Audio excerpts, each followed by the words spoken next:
If you have been struggling to get appointments, that means something is wrong in the process. How that you get appointments and why you get the appointments. So let me explain to you a little bit.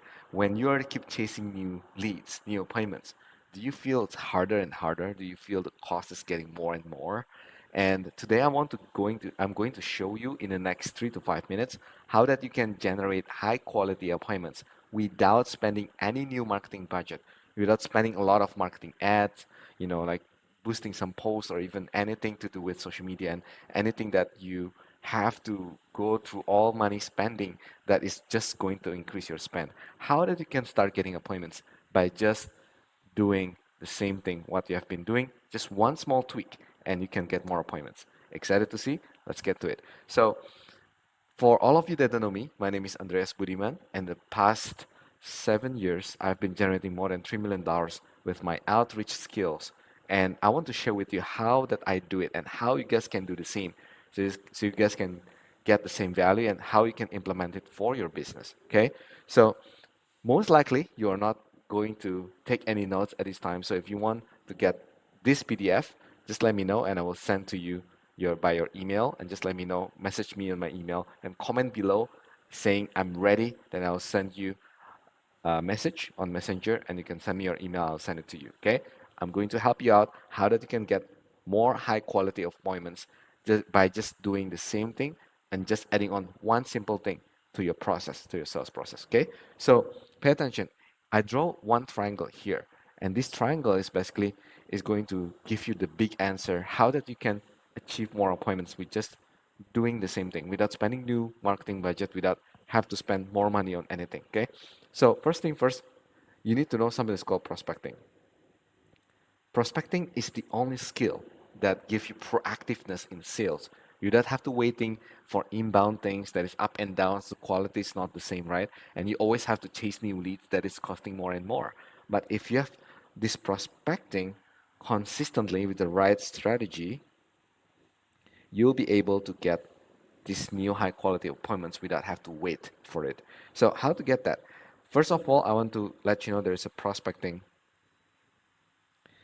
triangle. Okay, so this prospecting triangle is basically all the balance inside the prospecting that you need to know, that you need to do in order to make the result, which is getting the new high quality appointments, right?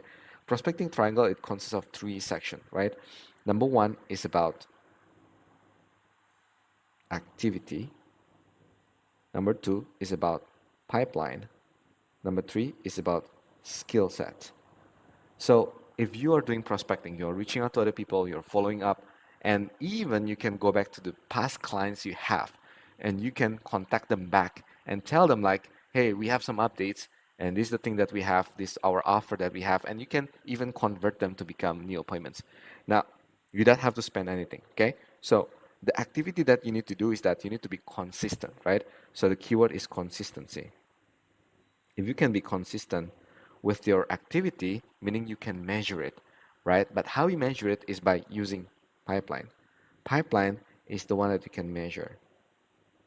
So for example, pipeline looks like this, right? If I zoom into the pipeline side, and you can always track people. So let's say these are the past clients.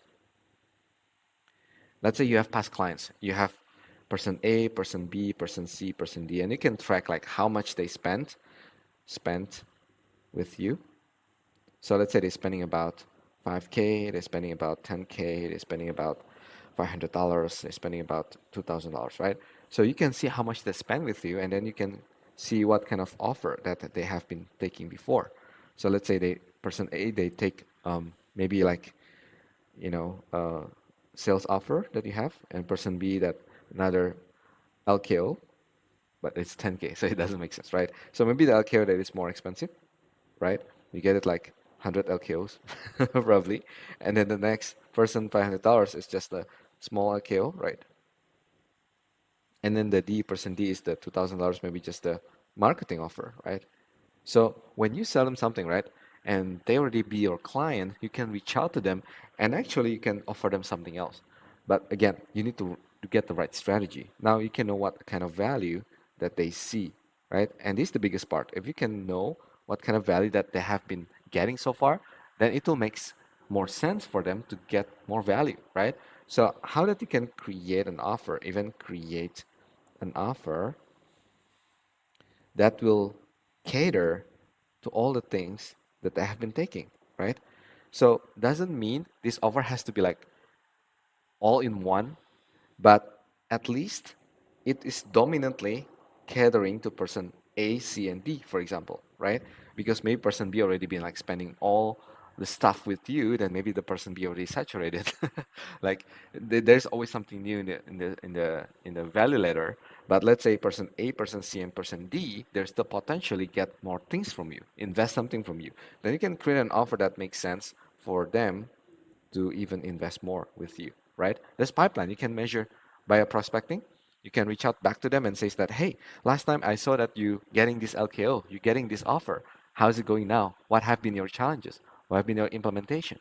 That is the way you can reach out to them with the right strategy when you're doing prospecting back. So you can get more appointments, more high quality appointments because they more likely will invest with you without even have to chase new leads, right? They already your clients. They're already investing something with you. So they already have some familiarity with you. You just have to come back to them and say back to them like, hey, I saw that you invested on this before. How's it been going? What kind of challenges? That challenges is become your feedback to say that what if I have another program or I have another offer that can help you to solve the challenges. They already invested with you. They already know what their challenges, what they have been going through, right? And they know the value that you provided to them. So it will make more sense for them to go with you, right? That's the pipeline. How that you can measure it from the past clients. Now you also have the skill set. This is the biggest part. We talk about the strategy, right? How can you reach out to them without being salesy or pushy? Now, here's the caveat to it. Most people, they're reaching out back to the clients and they're just asking directly, like, hey, you get value from it? Buy, I have a new program. Do you want to buy it? Right? It's just too salesy. It's just too pushy. And nobody likes to be told what to do. So instead, you need to ask question. So I will bold highlight here, ask question in order for them see the value that what you're offering, because it doesn't make sense for them keep buying something that is not going to help them, right? Because you just want their money. This doesn't make sense for them and for you. So you need to give them expectation first and ask questions of what they have been achieving, what they have been struggling with, and what they want to improve more. If you can ask this question during this prospecting, when you can reach out back to them and say that, hey, what if we can discuss about this? And you can even invite them to appointment. This is where you get the appointment. You get them to book a call with you again. And it should be so easy because they were past clients, right? And you don't have even spending any new budget because they're already your clients. You know them, they know you. It's familiarity with them, right? So it's so much easier for you to come back to them and do, you know, just set up appointments, right? Here's the magic happens. This is all past clients, right? I'm talking about past clients. But what if we are reaching out to the past prospects? That's why it's called prospecting, right? If you're reaching out to the past prospects, meaning that maybe there's person E, there's person D, person F, person G, that they didn't buy from you before, but they know they need your solution, but they just didn't remember, right? They just can't remember you back then. So this is where your value it has to come in and says that, hey, last time we talked about this problems and pain points. If you can talk about this when you follow up back with them, this will unlock a lot more doors and opportunity for you to book a call with them again, right? And imagine this is only like 4 people. What if you have 40 people? What if you have 400 people? You can send them email, you can reach out back to them, you can call them, you can reach out from social media, just by the current prospects you have. Most people they didn't even appreciate the current prospects that they have and just keep chasing new leads. That's why it's going to be so expensive. So there you go. In order for you to understand how that you can get more appointments without spending any new things, go back to the current clients and tell them you have something that they can get value on and solve the problem. That's how you get it, right? That is the biggest pivot point in my business, in my client's business, when you can just know the right strategy, get back to them, and do the right thing, right? So if you want to know how that I do this strategy. And if you want to get this copy, this PDF copy, just comment